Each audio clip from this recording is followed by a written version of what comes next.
beautiful souls. Welcome back to my channel. My name is Michelle. We talk all things life, love, spirituality, law of attraction, and all of that juicy goodness. We are here for a couple page pulls. Page pulls are something that I would do early on my spiritual awakening journey back in 2018. I was working as a teacher, a health and phys ed teacher. I taught nutrition, I taught fitness, I taught a strength and conditioning class, I taught meditation. And when I felt the call, I knew I was feeling the call to leave my job, and I was terrified. Like, who leaves a teaching job after 17 years? You're locked in, you got your pension, you got health benefits. And I just was like, I know I need to leave, and I know I'm meant to be doing something else. I just don't know what it is yet. And I had started doing my intuitive readings after my daughter had passed away. She opened me up to all of that, and she was only 6 weeks old when she passed. Her name was Micah. Her picture's up here with my little angels. She's my one and only, and I love her to pieces. And she brought me here, and she brought me books right when I needed them. So as I was knowing that I was needing to leave that job, I didn't know how to do it. I didn't know when was the right time. We're intuitive beings. So sometimes we can have a knowing about something, but we might have to be there for a year or so to let things unfold, to meet new people, to learn new tools to use to help us progress on our journey. So I have two books here, and one of these books is one I used back then, and I actually loved it so much that I would take it into my classroom and I would use it in my health class, and I would start the class every day with a page full. And this book was one that my mom got me. She found this in her attic. I have no idea how she had this book because she's not really into self-growth and stuff, but I shouldn't say that. She was, but she wasn't always preaching it and teaching it. I think she was just kind of like finding things along the way, and then she would, read it once and then throw it away or put it in the attic. So let's pull a page from Heart Thoughts first, and let's see what message you all need to hear. So essentially, whatever page we pull, this is going to be in alignment with your journey. It's going to be exactly what you need to hear. And that's how the universe, your angels, and your guides work. They're always helping you. But sometimes we have to open up communication and give them an opportunity to really speak to us. If our clairaudient gifts aren't online, if our clairvoyant or clairsentience isn't really honed and working for us yet, then we can rely on cards and books and ways to get messages from spirit. So I always do this, and we just pick a random page, left side. Well, actually, we're going to do both sides. Okay. It says, if you want to move from where you are, thank your present home for being there for you. Appreciate it. Don't say, oh, I hate this place, because then you are not going to find something you really love. Love where you are so you can open yourself up to a wonderful new place. It says, my home is a peaceful haven. Look at your home. Is it a place that you really love to live in? Is it comfortable and joyous, or is it cramped and dirty and always messy? If you don't feel good about it, you are never going to enjoy it. Your home is a reflection of you. What state is it in? Go and clean out your closets, refrigerator. Take all the stuff in the closets that you haven't worn in a period of time and sell it, give it away, or burn it. I'm laughing because I literally went in my closet to get this tank top, and my closet is a mess. I had one of my clients, she's like a young 20 something, and she always gives me like clothes that she's not wearing anymore. She's like, you can wear it in your videos. So I love getting clothes from her. And she just gave me 2 bags of clothes, and now my closet has like double the amount of clothes. I'm normally a minimalist, but I haven't gone through all the clothes yet, is what I'm saying. And I have to like purge some old stuff to make room for the new. So this is really a message for me today. Thank you, universe. Thank you, angels and guides. Thank you, Micah. So it says, get rid of it so that you can make room for the new. As you let it go, say, I'm cleaning out the closets of my mind. Do the same with your refrigerator. Clean out all the foods and scraps that have been there for a while. I literally cleaned out my fridge, and I did a short and a reel on Instagram. I think it was like 2 weeks ago. So this is perfect. People who have very cluttered closets and cluttered refrigerators have cluttered minds. Make your home a wonderful place to live in. Okay, first message is your spaces are your second vessel. So your body is your first vessel, and then we have to go to where are we putting our body? Where is our body existing every single day? In our homes, maybe in our offices, maybe in our cars.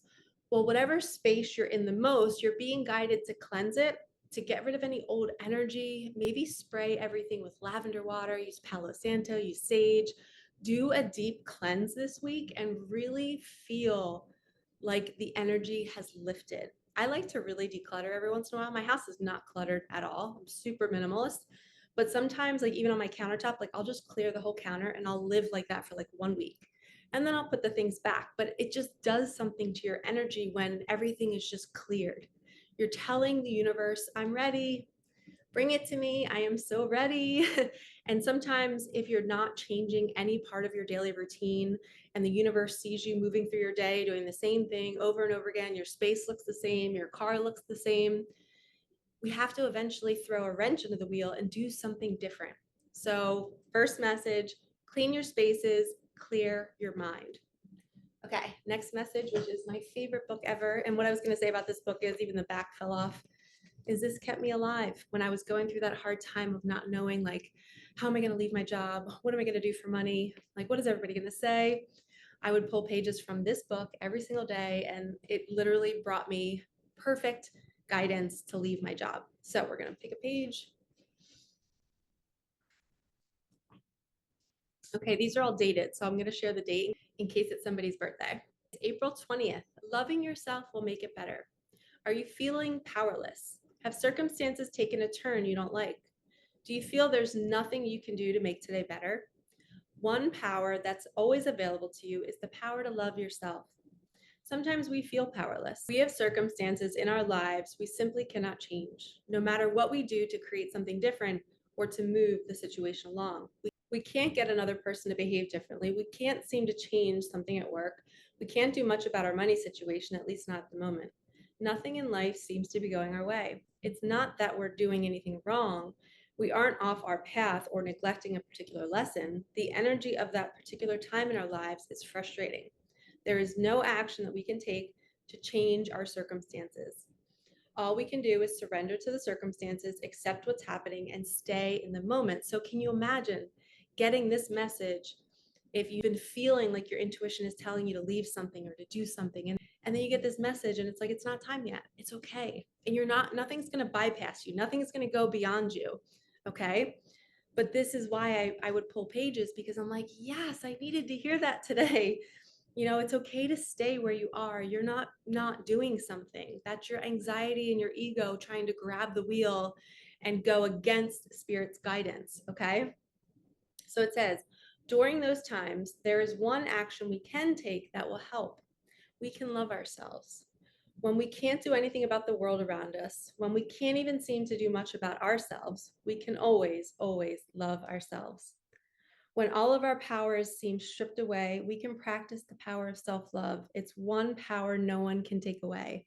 And it says self-love will always make things better. And perhaps when a difficult time is past, you'll look back and say, that's what I was really learning all along. The ever-present healing power of learning to love myself. I could cry just reading that. Two really beautiful messages today. So wherever you are, just be there. If there's no action you can take, if you're not getting any breadcrumbs, you just feel stuck, the lesson is to embrace the stuckness.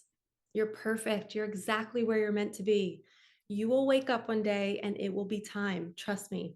I've been through it many times in my life. I've taken leaps of faith. I left my teaching job with no job lined up, no income, barely any savings. If anything, I had debt back then. And it was wild and brave and scary, and I made it, and you guys will too. But I knew the day that I was going to do it. I woke up and I just knew. I did not know 5 days before. I didn't know 2 days before. It just came through my body and I just knew. So trust that. If your mind is saying, we have to leave this sucks, it's horrible, it's icky, but there's no next step. There's no, like, I know I can do this. If you're not feeling that knowing, it's not time yet. And this book is telling you to rest where you are and learn to love yourself. Be really proud of how far you've come. Be proud of what you have manifested up until now. And just know that you're on this roller coaster ride and you might be on the very slow crawl up the hill. And eventually you're going to be flying down that hill and you're going to feel so good. The wind's going to be blowing through your hair. There's going to be excitement. There's going to be joy. And you held the line and were patient and you learned to love the process. So final message, learn to love the process, clear the clutter, love yourself, and trust that everything will happen in perfect timing, and you will wake up one day and it will just be time. Okay. And if you need help, you can book a session with me. You can book a reading with me. I have an online community called Awaken Your Magic. I love working with women to help them learn to listen to that intuition and also learn to sit back and not grab the wheel and to get out of masculine energy trying to force everything. Okay. All right, lovies, like, comment, subscribe, hit that bell. I am sending you so much love, and I will see you in the next one. All right. Peace out.